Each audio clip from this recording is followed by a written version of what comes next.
किस तरीके का ये संदेश है, जन सैलाब उमड़ा है, जन सैलाब उमड़ा है। ये केवल बदलाव की स्थिति चाहता है। क्यों भाई चाहते नहीं चाहते बताओ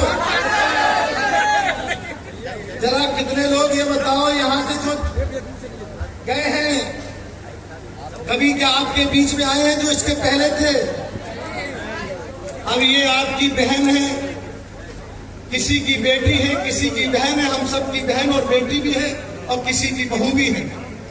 हर रूप में अगर बहन बेटी को देखा जाता है तो ये किसी के घर की हमदर्दी बेहतर समझ सकती है, किसी के बच्चों की हमदर्दी हमेशा खुद समझ सकती है कि इनको क्या चाहिए है, क्योंकि इस देश में बहन बेटी हर इंसान की मजबूरी और जानती है।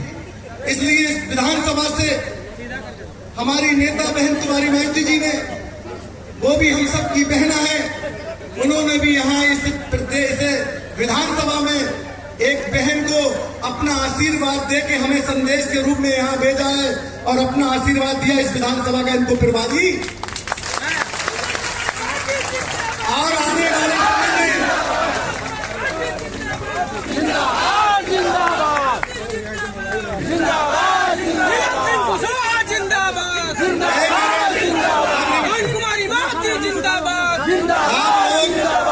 आप लोग इतना सुन रहे हैं, इतना जुनून है।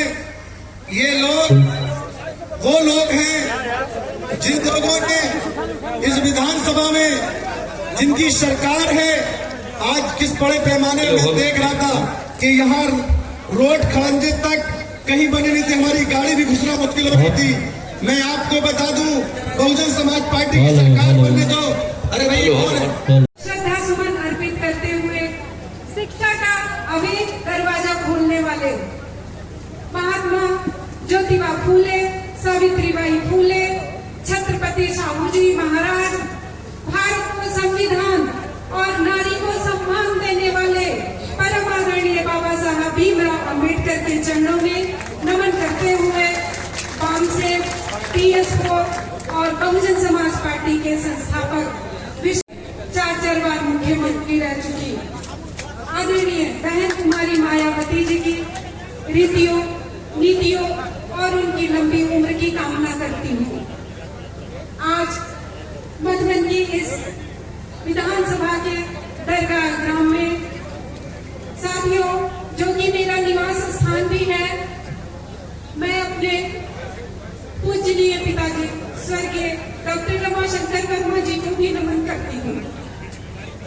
यहाँ उपस्थित आज के कार्यक्रम के मुख्य अतिथि माननीय शमशुद्दीन राइन जी, मुख्य सेक्टर प्रभारी आजमगढ़, गोरखपुर और कई मंडलों के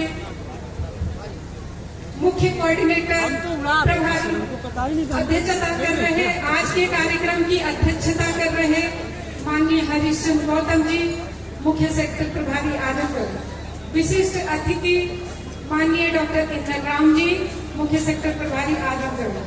माननीय मदन राम जी, ये कार्यकर्ता सम्मेलन में आप लोगों ने जन सैलाब उमड़ा है, ना धूप देखी ना पानी देखा।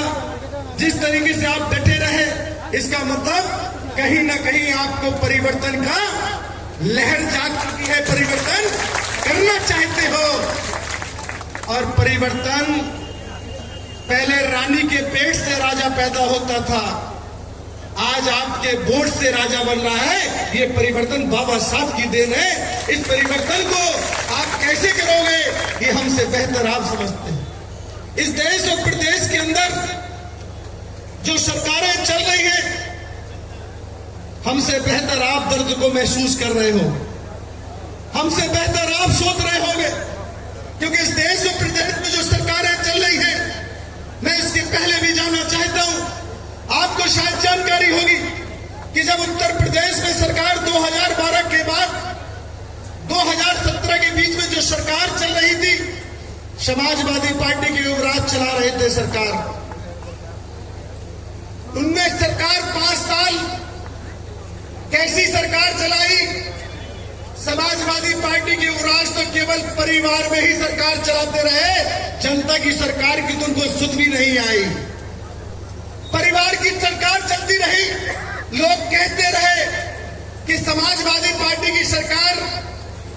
परिवार की सरकार है, लेकिन जब बहन कुमारी मायावती जी सरकार चलाती है तो जनमानस की सरकार चलती है, हर जनहित की सरकार चलती है।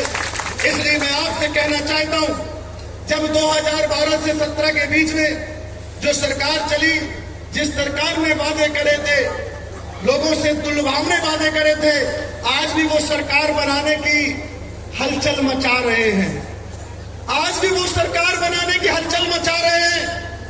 कहते फिर रहे हैं कि इस बार समाजवादी पार्टी की सरकार आएगी, तो मैं समाजवादी पार्टी को पहले का वादा याद दिलाना चाहता हूं। समाजवादी पार्टी के युवराज ने वादों की झड़ी करी थी नौजवानों से, वादों की झड़ी करी थी किसानों से, वादों की झड़ी करी थी मुसलमानों से।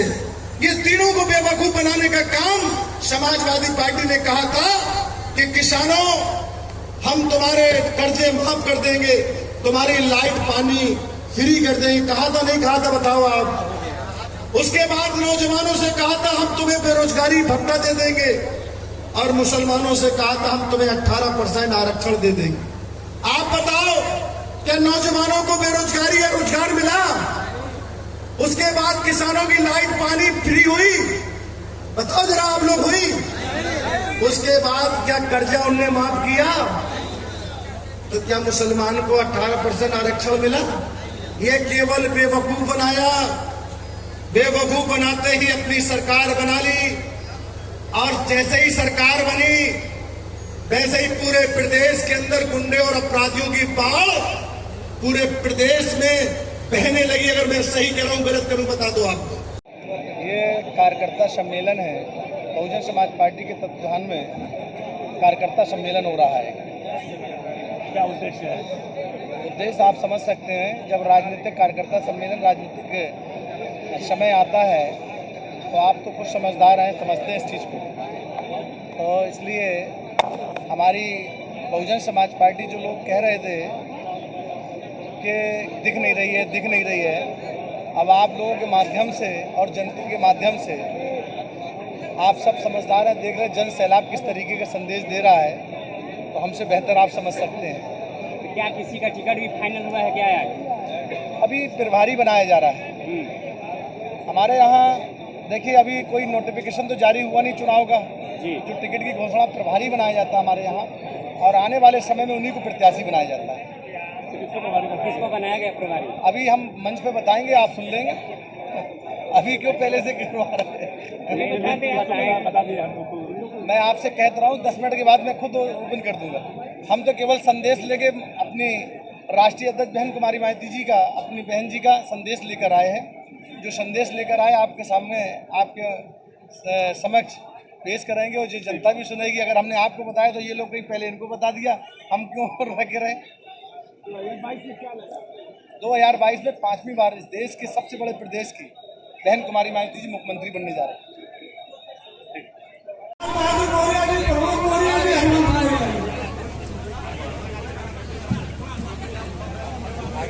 बीबीएफ के हमारे सम्मानित साथी, बीबीएफ के सम्मानित साथी बहुजन समाज पार्टी जिंदाबाद, बहुजन समाज पार्टी जिंदाबाद, बहन कुमारी मायावती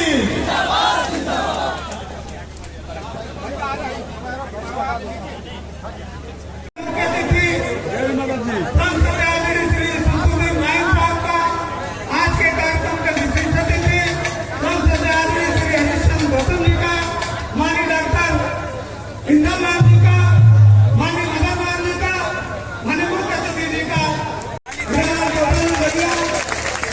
तमाम सम्मानित सदस्यों का स्वागत करना है मुख्य अतिथि जी का।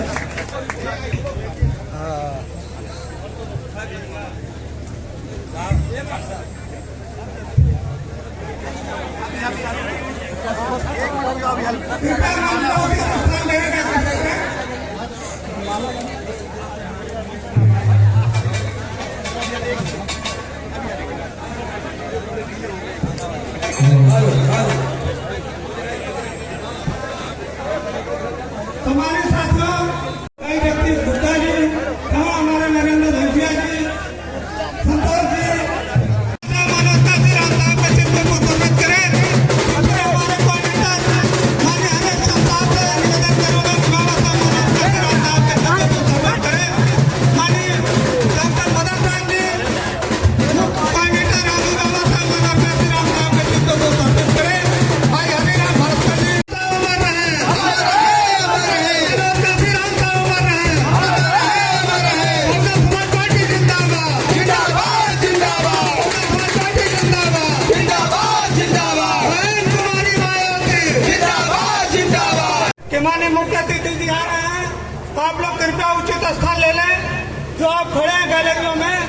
ये कार्यक्रम आपका है, आप लोग उचित स्थान ले लें। कार्यक्रम में गायक साथी जिनका गीत अभी पूरा रह गया है, भाई चंद्रनाथ प्रेमी जी अपना गीत प्रस्तुत करें।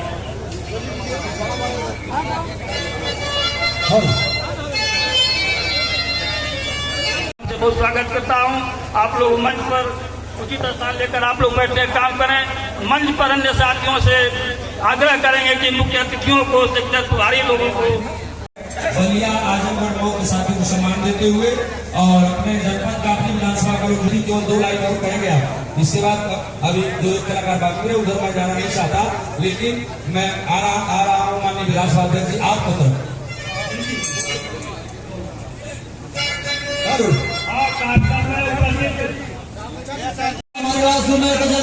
मंच के पास आगमन बहुत जल्द होने वाला है। आप सभी साथियों से आग्रह है कि उचित स्थान लेकर के बैठ जाए। मुख्य अतिथि जी और उनके साथ आने वाले सम्मानित साथियों के सम्मान में कुर्सियों का भी ध्यान देना है। पानी लगा माननीय जोर पाटिल साहब आपसे निवेदन का मंच बनाइए और टेंट को सही कर दें।